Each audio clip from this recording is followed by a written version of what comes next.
What's up, everyone? Slacker here, and I'm here with Random Nonsense, Mike Frizzle. Yeah, aka Mikey Free, aka you already know. Yeah, and we're here to respond to the Rock Critics, the Rise and Fall of Weezer series. Now, we're both Weezer fans. Mike's gotten into Weezer a little bit more recently than I have. I've been a fan for a few years now, and Mike's just recently getting into him. So, yeah, we're both fans, and I'm I guess I'm speaking for myself, but I really love this series. I think the Rock Critic really put a lot of effort into it. He didn't just turn on a camera and start ranting. Like he really, it was really well put together. He put a lot of work into it, and I really congratulate him for that. But I disagree with a fair bit, or we disagree with a fair bit of what he had to say. So we're basically just here to make a case for some of the songs and albums that we feel were um, that we feel weren't were underappreciated by Rock Critic, and maybe he's missing a few things, or we're just going to try to at least offer a counter opinion. Yeah, and we are noting that with music there is subjectivity, but on Obviously, some things, yeah. when it comes to being a review, I think you went a wee bit too harsh on. Yeah, we're not here to make an objective argument because obviously that's ridiculous in music. So it's not like our opinions are right and his are wrong. It's just we feel that there are some songs that need to be defended or some albums that should be defended. And just because it's subjective, I don't think it's not worth having these conversations. Amongst Weezer fans, we can debate which albums we think are good, which we think are bad, and still keep it friendly and everything. So again, no insult to Rock Critic. We're fans. Would you call yourself a Rock Critic fan? Yeah, I watched his Weezer series before it was even finished, and I wasn't even a big fan of Weezer. I just was like, well, I thought Weezer was a good band. When did they fall off?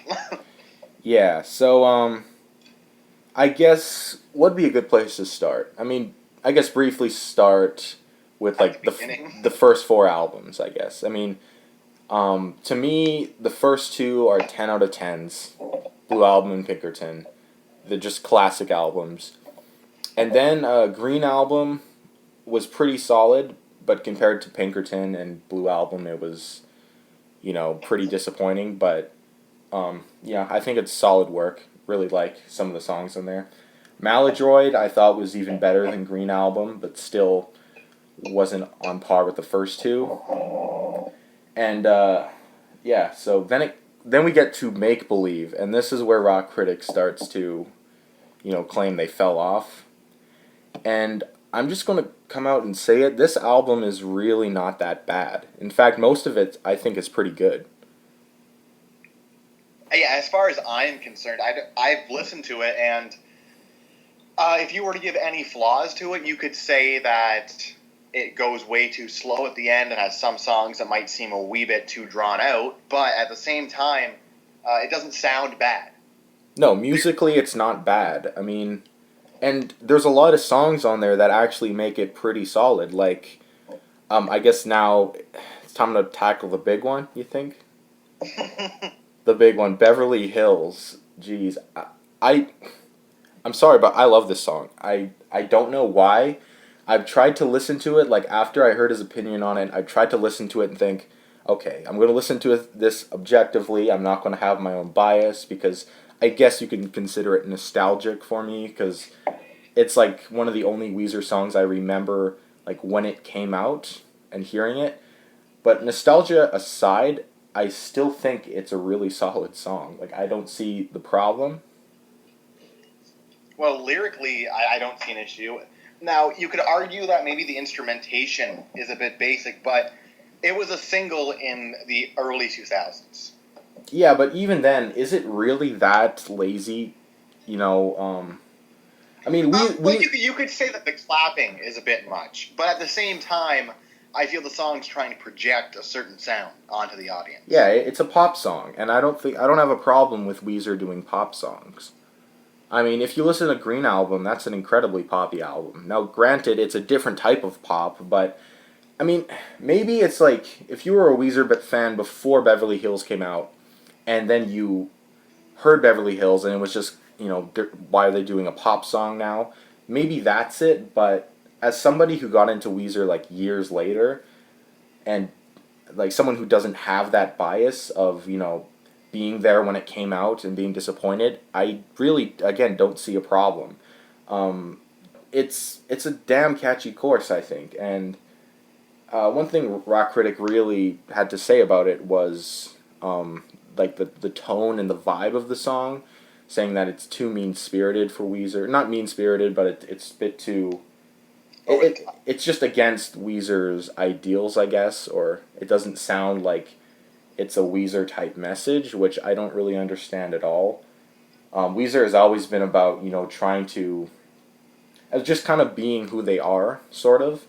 And Beverly Hills is not a song, that's glorifying the lifestyle or saying that they're a part of the lifestyle. The song is just about how they're not part of that lifestyle and how they're not. I mean, and I don't see how that's not a Weezer thing to say. I don't see how that's against Weezer's philosophy, I guess. Well, you could almost argue that Weezer's always portrayed this nerdy outsider type of view. Yeah. And this is them making a song that sounds like they're in their hip, but it's really saying, yeah, I'm not from here, I could never be this. Yeah. And the song isn't like, oh, I'll never be this sucks. It's just like, no, I can accept I wouldn't be this, but I can understand the lifestyle and whatever. Yeah, it's somebody desiring the Beverly Hills lifestyle, but being honest with themselves and saying, okay, I'm not part of that lifestyle and I'm okay with that. To me, that's not a bad message. It's not a mean-spirited message. It's not, I think it's still an upbeat song. I don't get any negative vibes from it. As far as I'm concerned, the song is fine. Now, it would be a bad song if, let's say, partway through, a fucking rapper came in. Yeah. That would change it up, because, everybody almost knows whenever there's a rapper on a rock song, 9 times out of 10, they don't fit what's going on at all. Yeah, but there was nothing about the song that stood out to me as being super gimmicky or anything. It's not like it had, like, an electronic beat or some shit. It was just, straightforward, fun song. I don't see a problem. It was just different. And the reason we're spending so much time on Beverly Hills is because Rock Critic really shat on Beverly Hills. And obviously, he's playing a character. He probably just... I'm sure he dislikes the song quite a bit, but I don't think it's as much as he was projecting in the review. But, yeah, I don't get it personally. I like the song quite a bit. And, yeah, no issues there. Another one that he really went hard on hard on. Yeah. Another song that he really seemed to dislike on Make Believe was Perfect Situation. I fucking hate that he says he hates that song. No, let me get this right up. I listened to that song, and I listened to his argument, and he's like, most songs go verse, chorus, verse, chorus, verse, chorus. This one goes verse, nothing, verse, nothing, verse, nothing. What the fuck, man? Okay, the chorus is whatever, go through the verse, then sing it. That is the chorus. Yeah. It's not a shitload of words, but it's not bad. It's not like he went to the chorus and it was just like instrumental. And so what if that was? There are songs like that. That's not a point to argue. Yeah. Again, if he doesn't like the song, that's not my issue, but our issue here is the argument that he made of there just not being anything there, because there clearly is something there. And again, there's no lyrics, but is that really an issue? To me, it's about the melody, and to me, it's a really nice little melody. And yeah, the verses are fine to me. I really, like the kind of jumpy piano in the verses. The intro is really nice and powerful.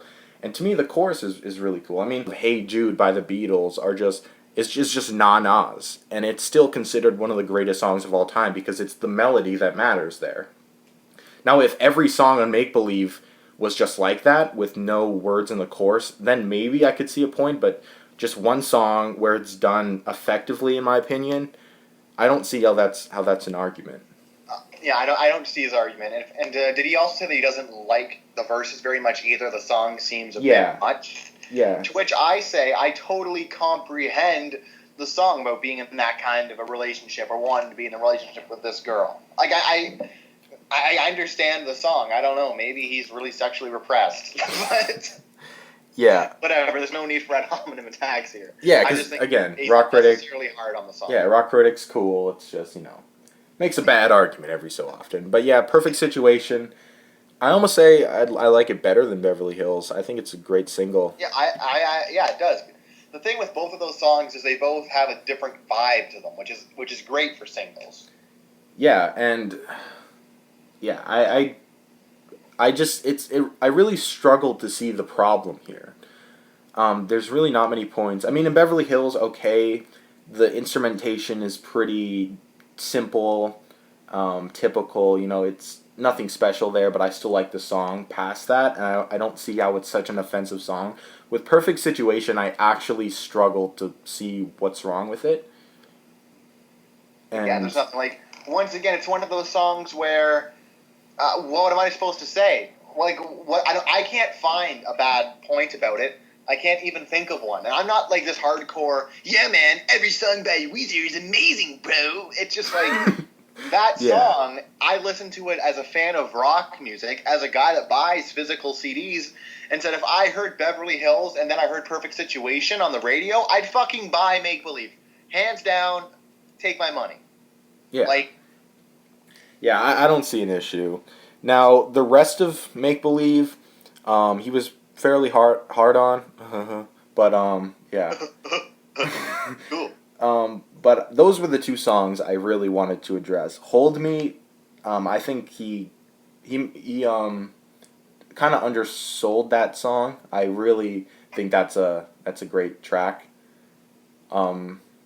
Yeah, I mean, is it a little bit emo for Weezer? Sure, but I mean, Pinkerton is a fucking emo album.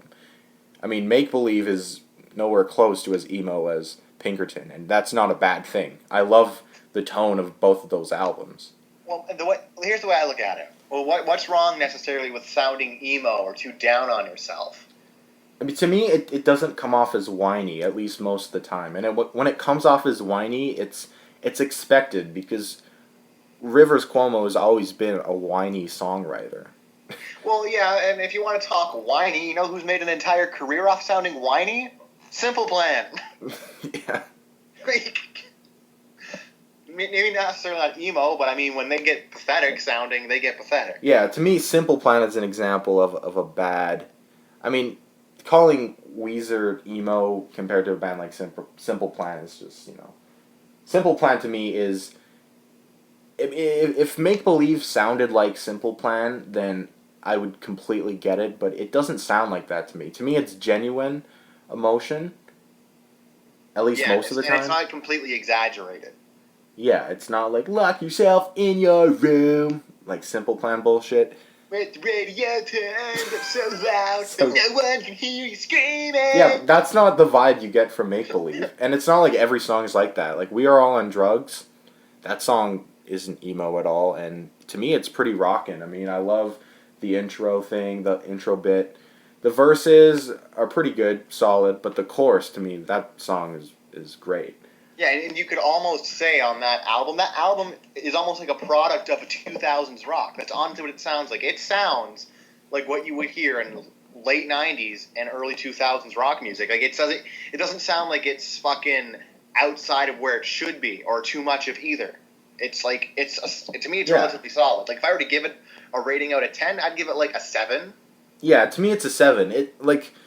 I'm not saying Make Believe is a great album or a phenomenal album. I wouldn't even put it in my top 5 favorite Weezer albums. But to me, he made Make Believe sound like it was a Ratitude, which I think is extremely unfair, because there's a lot of stuff to like about Make Believe. It was not an awful album. No, it wasn't. It was far from awful, and when he mentions that he had a roommate or whatever in college that played the song way too much, the album way too much, and that got on his nerves, that's such a personal bias that doesn't even get mentioned, you know? Like, you can mention it for a second, but that can't be why you don't like it, because you heard it too much. Yeah. Well, I think we spent enough time on Make Believe. You get the picture. It's really not a bad album, and I struggle to see why he was, he had such a hatred for it.